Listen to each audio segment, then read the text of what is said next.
this is another test question. This is Vice President George Herbert Walker Bush. He's on an airplane in Texas with all these communications at his command.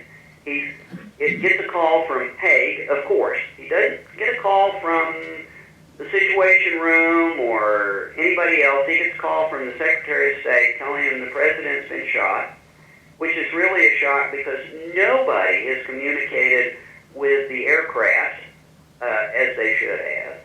And guess what the Vice President does for the next 3 hours? Nothing. Circles around. Nothing. Drinks What more was tea. that? Airplane circles around in the sky. It doesn't even do that much. It sits on the ground for quite a while. Eventually, he decides they should go back to Washington. They take off, but they don't have enough fuel for the flight, so they have to land at another airport in Texas, and there's a real problem because they don't know how to buy fuel for the aircraft. And finally, one of the Secret Service guys puts the refueling of Air Force Two on his own personal credit card. Okay, this is, I see you're not impressed right now. Okay, let's talk about protective response. Is there any, like when they land at this other little airfield, is there anybody there to guard the Vice President's plane? No. Is there any air cover over or with the Vice President's plane? No. None of that happens.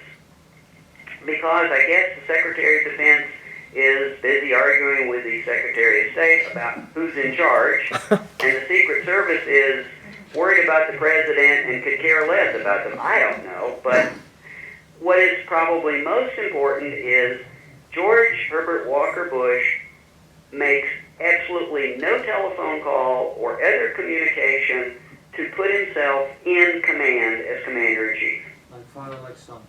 And nobody in Washington seems too concerned. They go, well, let's get him on the phone and have him give some orders. No, Haig is busy trying to give orders. And then when Weinberger argues with him, Haig goes, well, we're not going to do what you want us to because Bush should be in charge, and he's not here.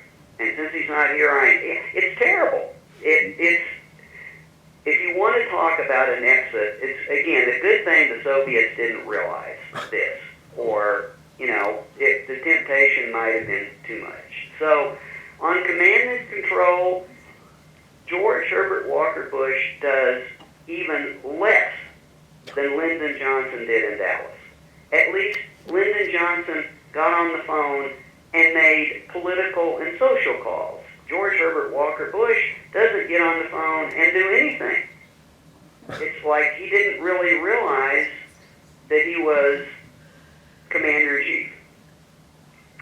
And, as far as I can tell, as of that point in 1981, there still were no exercises, there was no succession training, there wasn't any training in any of this. And the training in all of this doesn't appear to start, actually, until much later, decades later. In fact, it's hard to tell when it starts. We can tell it's in effect now. That may have been mostly the result of the terror attacks that started in the 90s. Okay, so I'll stop for a moment and see if anybody thinks I'm being a little harsh about 1981. No. Very revealing. If I could just say one thing. This whole scenario reminds me of nothing else but the film Dr. Strangelove, Oh, the yes. scene in the war room, Yes. when the generals and the Secretary of War and Secretary of State are practically coming to blow, and President Muffley says, "Gentlemen, you cannot fight in here. This is the war room." You're absolutely correct. It does. If you scripted this out and made it into a movie, it would be very close to that. I don't know. You might have to get somebody a heavier accent to pull it off. But yeah, and the problem was the National Security Advisor was in the room with these guys, but he was being totally ignored. At least he had brought a card with him for the Secretary of Defense and the bomb bag. But nobody was listening to the secretary. And another thing that is amazing is that, and if you read it, there's some excellent write-ups of what happened, was that apparently, as of 1981, there were still there was not a good body of law in place for how the presidential succession worked, because everybody started arguing. Nobody worries about Bush. Apparently they're not worried about Bush. They're only worried about Reagan, and it's sort of like, well, if he's going to be hospitalized for months and months and months, what's the legal process to hand this off to the vice president? And they start arguing about this. Just completely, thinking down the road 3 or 4 months and really not worried about what those Soviet subs might be doing that much. So, anyway. All right, let's go on to the next one. 9/11. The Secret Service. Okay. Secret Service, again, I'm not defending what they might do before a crises, but afterwards, they've gotten a bit better.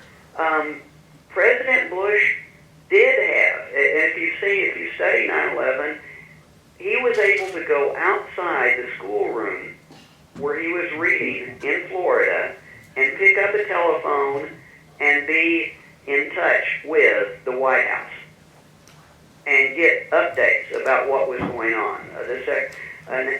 Rice, as National Security Advisor, had that communications access. So that communications worked quite well. They got him back on Air Force One, got Air Force One in flight, and there was a little problem there. The problem was apparently the Secret Service wasn't, again, communicating through the National Military Command Center as they should have been, but of course people were pretty distracted on 9/11. And Air Force One takes off out of Florida. A lot of things go on in conjunction with that, but perhaps the most frightening thing is it ends up flying west towards Louisiana, where the president's going to go. But as they fly west, the air crew notes that gets a message that there are a number of unknown aircraft approaching them. Well, the thing is that those unknown aircraft are actually Texas National Guard fighters.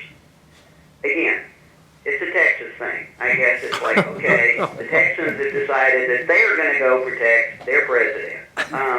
Whereas what should have happened is that the NORAD air defense fighters from Florida, which were on alert, and by the way, there were only about 8 alert aircraft across the entire United States on 9/11,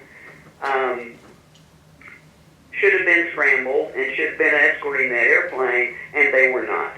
So we did start to have some breakdowns, whether or not it was totally the fault of the Secret Service or not is a question, but that was the only real issue, and the president was given immensely good post-event protection on the ground. He was taken to military bases. He had air combat fighters accompanying Air Force One. So Secret Service in 2001, after the attack, really responded quite well. They responded quite well in Washington, D.C. They did put the chain of succession into effect. They started collecting people. They took people to emergency centers. They took the vice president to the sub-basement bomb bunker in the White House. Secret Service was doing what they should be doing. The White House Situation Room. Well, the problem there wasn't too bad. The real problem was that the Secret Service had taken the National Security Advisor and the Vice President to the sub-basement rather than leaving them in the Situation Room. Now, you can get into some argument that, the Vice President really should have pushed back and insisted on staying in command, because the Situation Room is where the the real-time communications are.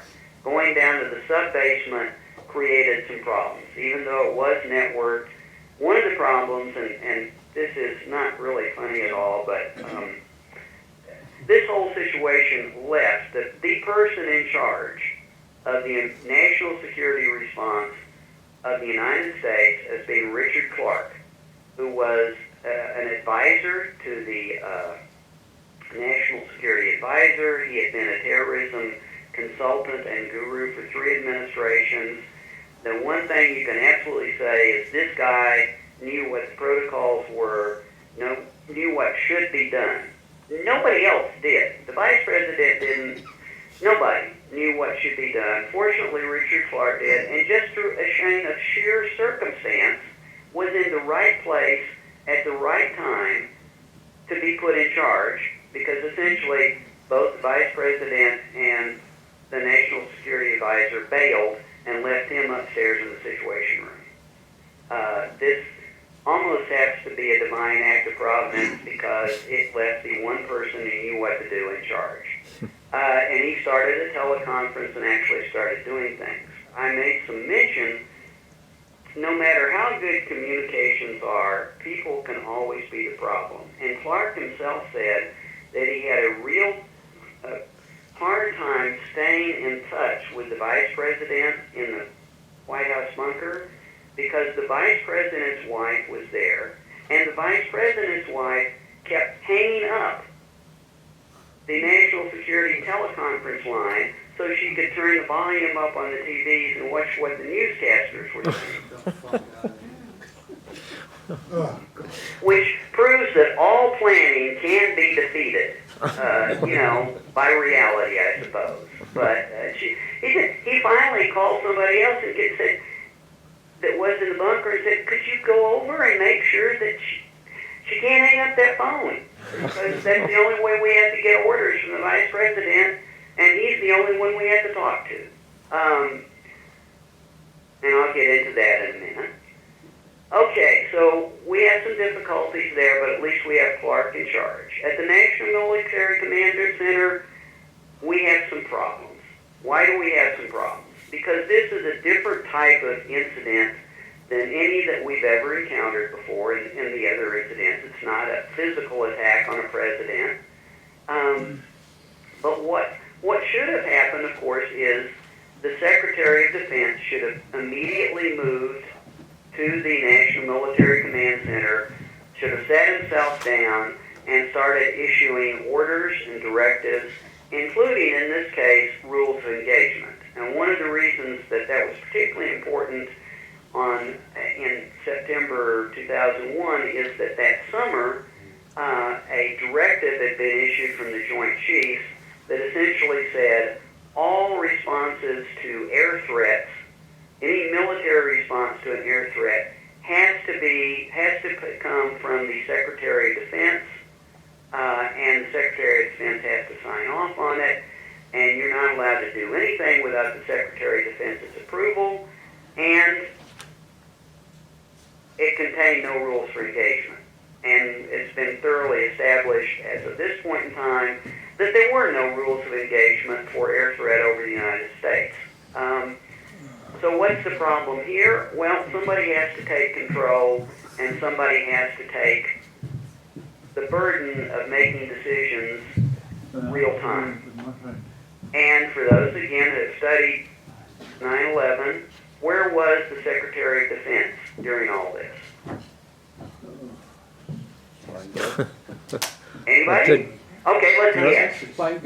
Was he in the National Military Command Center? No. Okay, good guess. He stayed at his desk, apparently watching television, made no attempt to assemble the Joint Chiefs, apparently made no attempt to essentially take command and control. There's an argument as to whether he even joined either the air threat teleconference or Clark's national security teleconference. If he did, he didn't say anything. And then after the strike on the Pentagon, he went outside apparently to help, not really thinking about what his responsibilities were, and was gone for 45 minutes. So at this point in time, President Bush is not in communication with anybody from Air Force One. He's not assumed his role as Commander-in-Chief. The Secretary of Defense has not assumed his role as Commander-in-Chief. The only person essentially functioning as Commander-in-Chief is Richard Clark, who has no legal authority at all, other than that he might be given by the Vice President, and the Vice President is in the sub-bunker with his wife hanging up the telephone. So have we improved? No. Well, not with Dick Cheney. I'd say there's a pattern emerging here. I'm sorry, we'll get to Cheney in a minute. It's hard to be sympathetic towards Cheney, but the fact remains, and this is kind of an interesting fact, Cheney did assume a certain level of command. He issued orders. He did approve a certain level of rule of engagement. He did, when Clark could get in touch with him and tell him what he needed authorization to do, Cheney gave it to him. Now, an interesting fact is that as the morning went on, and as Rumsfeld finally showed up and joined in and participated in anything and got briefed on what was going on, Cheney told them that he'd given the orders to shoot down aircraft. They'd already shot down several commercial airliners, which was a total untruth, and just showed that Cheney had no clue what was really going on. But at that point in time, Rumsfeld objected and said, "You don't have the legal authority to do that. Only I do. It's me or Bush." And you got to wonder what Cheney would have really thought when he said that. It's like, well, okay, where were you? But at least Cheney did give some legal support to what Clark was doing. And that's about the best we can say for command and control. The the president was absent. There's no sign that he, just like Johnson in 1963, Bush shows no sign of taking command. We don't have a transcript from Air Force One on 2001. It would be fascinating to see it, and I think the reason we don't have it is it'd be too embarrassing. As far as we can tell, all Bush did was to go write a speech, and I don't mean to be judgmental. It seems like these folks don't think of their commander-in-chief responsibilities. They think of their political and leadership concerns, because that's what they are. They're not really military people. They're really politicians, and they just don't make that transition successfully under crisis. But neither do others. The NORAD commander, if you do read Surprise Attack, you'll see that the NORAD commander was really not in command, wasn't engaging, wasn't giving orders, and even when he got orders to initiate rules of engagement and shoot down aircraft, he felt that they were so vague that he didn't relay them. Just, again, I've given a D for command and control, but I guess I would be nice on that because that's at least because Cheney would let Clark do what he needed to do. Readiness, again, no sign that any of these people were trained, briefed, exercised, had ever done a role play. This all seems to have been a total surprise to all of them.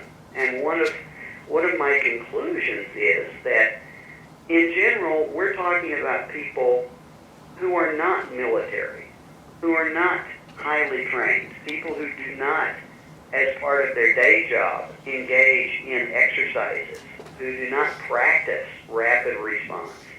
And these are all civilians who get elected into positions, and as soon as they take order, like, okay, you're the brand new Secretary of Defense. There's nobody with enough nerve to pull them aside and say, here's what your job is. Or to really, even their military aides, there's no one that seems to have the nerve, or they won't devote the time to preparing themselves for these crisis roles. To some extent, as I go over in the book, that has improved in the last few years following the attacks of 2001, when these things are more on people's minds. but up until 2001, it was just pretty much largely missing. So, what's my overall evaluation? Well, let's go to the next slide and wrap this up. Command and control, does it get better over time, or are there anomalies? What about assumption of command? Johnson versus George Herbert Walker Bush versus George Bush. Presidents and vice presidents seem to be unable to assume an active military command role under any crisis. I mean, you really can't say that Johnson was any worse than anybody else. Even though I like to, and even though I expected to find that, that's not what you find. You've got communications issues all the time. Air Force One, it doesn't seem like anybody ever uses, either the communications in Air Force One don't work, or, for example, on 9/11, it was said after the fact that the reason President Bush wasn't in touch was that they just couldn't maintain communications off Air Force One. Now, as a former Air Force communications guy, that would make me really mad, because Air Force One, we spend billions of dollars making sure that it can maintain communications even during a nuclear attack. That's ridiculous. So I'm not buying that. And it's just not acceptable. They weren't communicating because Bush wasn't communicating. That's why. Same back in 1981. That presidential aircraft had the ability to communicate, he just didn't. So communications are always an issue, but in reality, my judgment is that problem largely lies with the commander-in-chief, not technology. Secretary of Defense, actually, McNamara comes off looking pretty darn good versus